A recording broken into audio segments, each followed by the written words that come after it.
Muito bem, para você ligado na nossa programação, nós hoje recebemos virtualmente o Igor Carvalho, ele que é zootecnista, onde a gente vai abordar alguns assuntos aqui na programação. Primeiramente, vou cumprimentá-lo. Bom dia, tudo bem?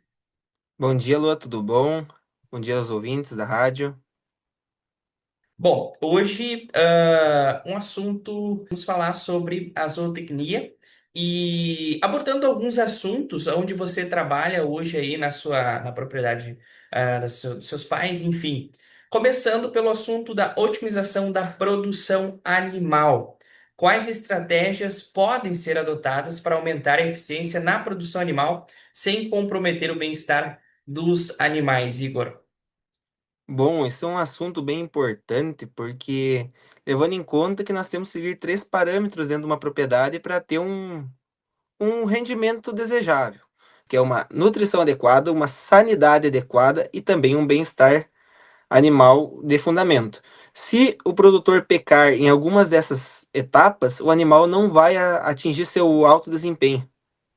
Bom, como é que eu observo essas etapas e como eu fico prestando atenção para não perder nenhum desses passos? Bom, principalmente no o nutricional ultimamente está complicado. Os invernos, que era a época que o produtor se folgava de alimento, ou é muito chuvoso, ou dá que nem aconteceu os últimos dias ali de faltar chuva, né?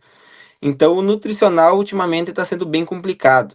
O sanitário, principalmente para produtores com gado a pasto, estão sofrendo muito com o carrapato. Então o sanitário também está complicado para o produtor. E o bem-estar do animal, tudo influencia. Se o animal não come direito, ele não vai ruminar direito, então ele já não vai estar no seu um ambiente desejado, né, para ele. Os verão estão muito complicado, muito quente, então para o produtor seguir esses três parâmetros tá complicado, mas tem que tentar fazer o seu melhor no seu possível, né? Bom, falando agora na parte de tecnologia, como ela pode contribuir para melhorar o desempenho produtivo do rebanho? Bom, hoje tem tecnologias ali que o cara não tem. O cara tem conhecimento, mas passa longe da realidade da gente, né?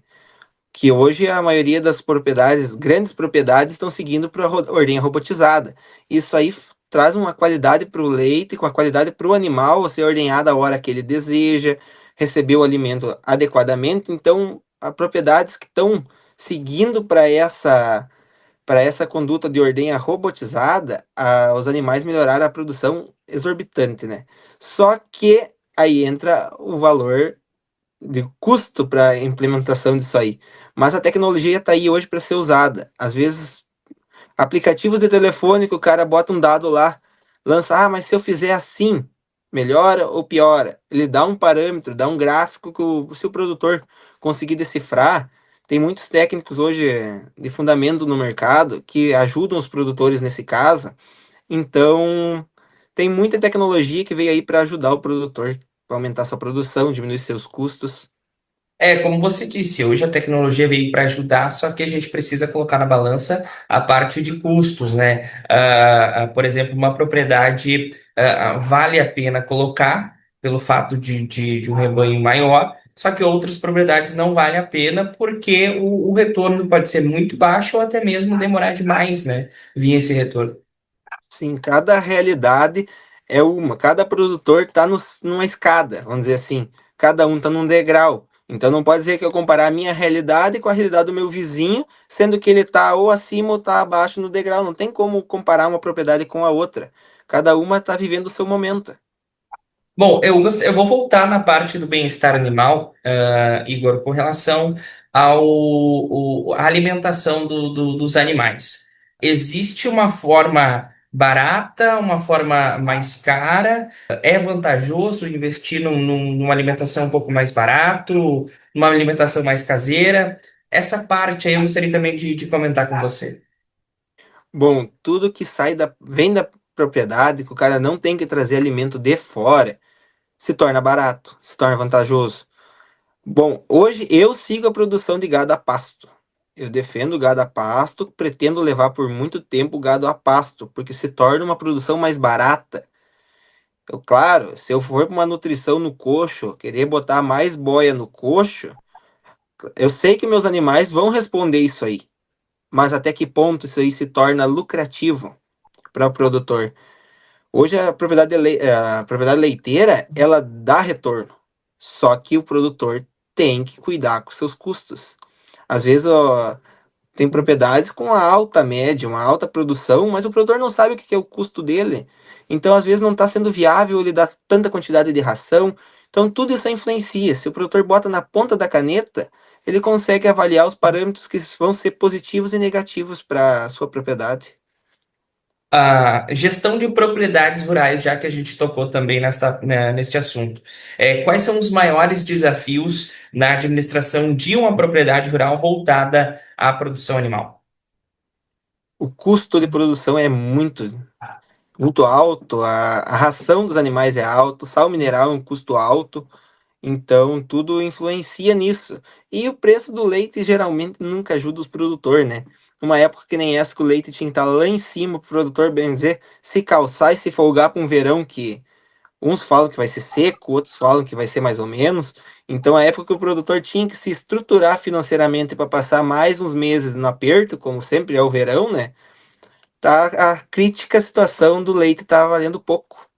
Então, tá muito difícil o cara ter um parâmetro, seguir um parâmetro sem dizer, eu vou me sobrar tanto no mês. É muito difícil o cara se programar, dizer, mês que vem eu vou tirar tanto, vai me sobrar tanto. Não sobra, porque sempre entra um empecilho no meio, a ração sobe, geralmente ela sobe, ela não baixa, e o leite geralmente baixa e não sobe. Então é complicado. Ah, como a gente pode equilibrar a produtividade e sustentabilidade em uma fazenda?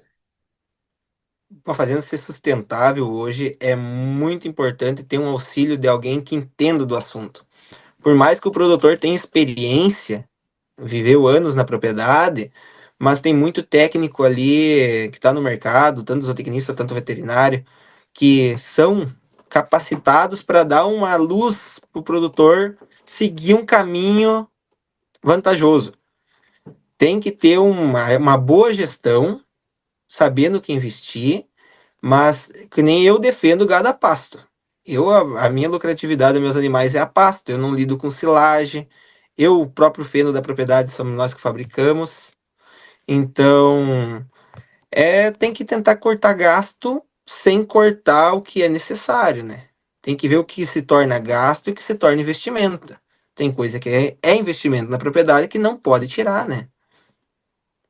Falando um pouco da profissão de zootecnista, Igor, em que áreas o zootecnista pode atuar além da produção, tradicional? Bom, o zootecnista, que nem a outra vez nós conversamos, ele abrange muitas áreas.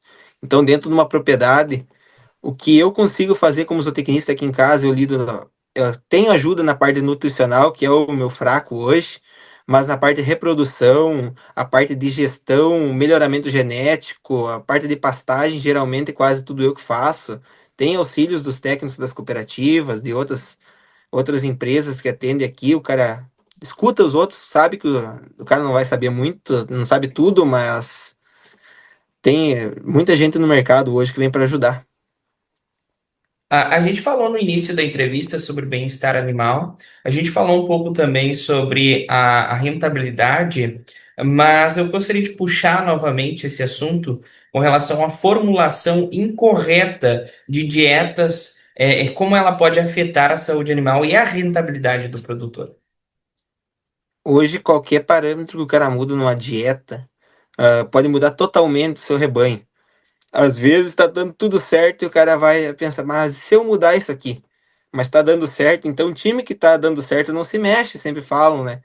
Mas qualquer parâmetro mudar, às vezes tu tá com que nem uma pastagem de boa qualidade, o cara tá com uma alta proteína. Às vezes o cara tá botando um custo muito alto numa ração e tá tendo um déficit de energia nesses animais.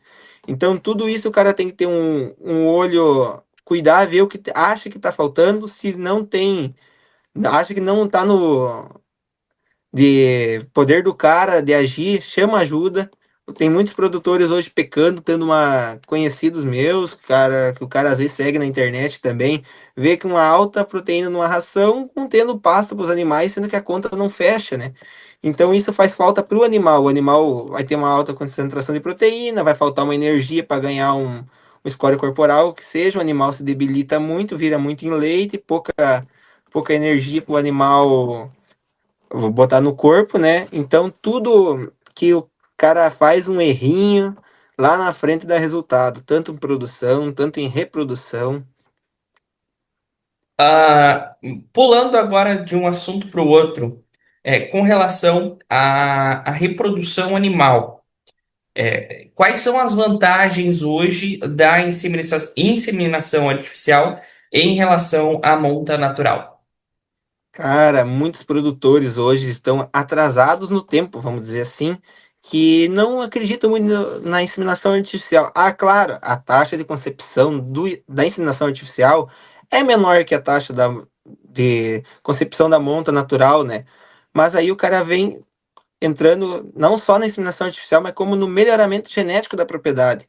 Porque quando que o cara vai trazer um touro de uma alta qualidade para dentro da propriedade? Não vai trazer. Não vai. Como é que o cara vai comprar um touro bom para trazer na propriedade? Um touro excelente, né? Claro, tem muitas propriedades que vendem touro para repasse de outras propriedades, mas eu acho que a inseminação artificial entrou para ficar e quem está na monta natural 100% está atrasado no tempo. De que forma o controle zootécnico influencia na eficiência produtiva de um rebanho? Ah, o cara tem que ter um controle zootécnico, tem que ter uma tabelinha, nem que seja no caderno, o cara anotar, essa vaca pariu tal dia, essa vaca inseminei que tal dia. Isso é um controle zootécnico dentro de uma propriedade. Às vezes o produtor fica, mas eu sei que essa vaca eu inseminei tal dia. Às vezes atrasa uma secagem, às vezes faz um remédio que não pode fazer e acaba abortando um animal que está prenho. Então, o controle zootécnico é 100% importante dentro de uma propriedade. No melhoramento genético, Igor, qual que é a diferença entre melhoramento genético tradicional e o biotecnológico?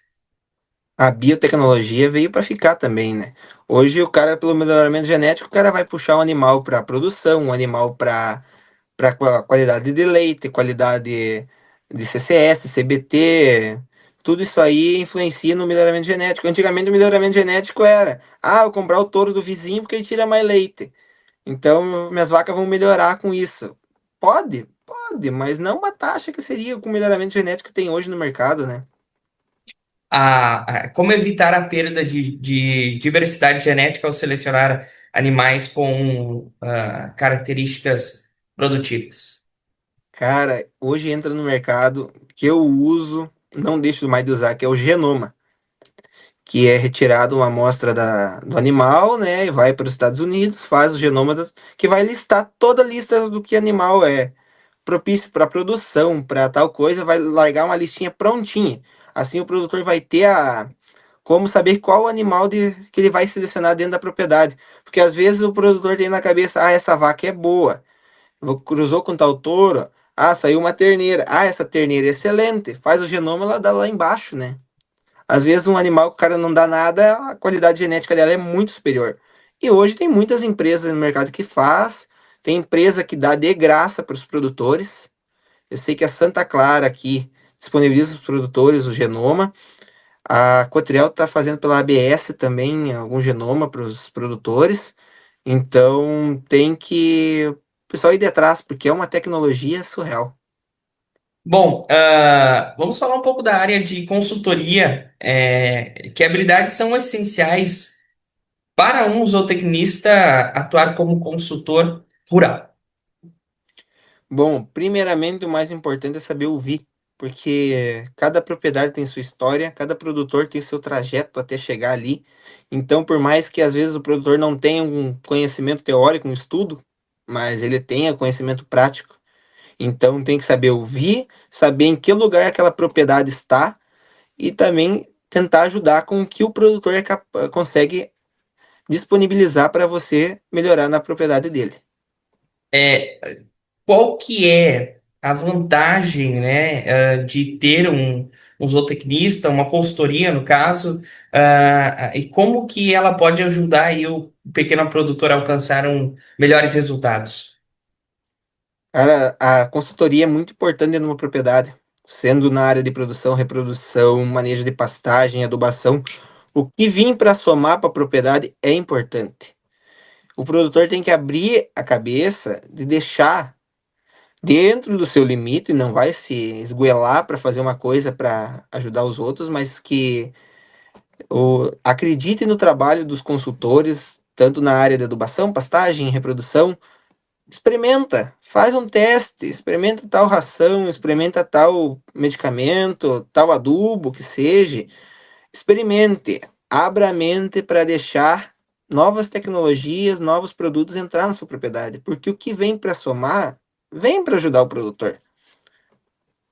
Bom, Igor, obrigado pela sua participação, esclarecer esses assuntos, que é muito importante para o nosso produtor rural, se atualizar também em questões de tecnologias, de formas aí de aumentar a rentabilidade, com sustentabilidade. Igor, obrigado pela participação.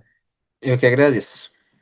E assim encerramos a nossa entrevista de hoje com o zootecnista Igor Carvalho.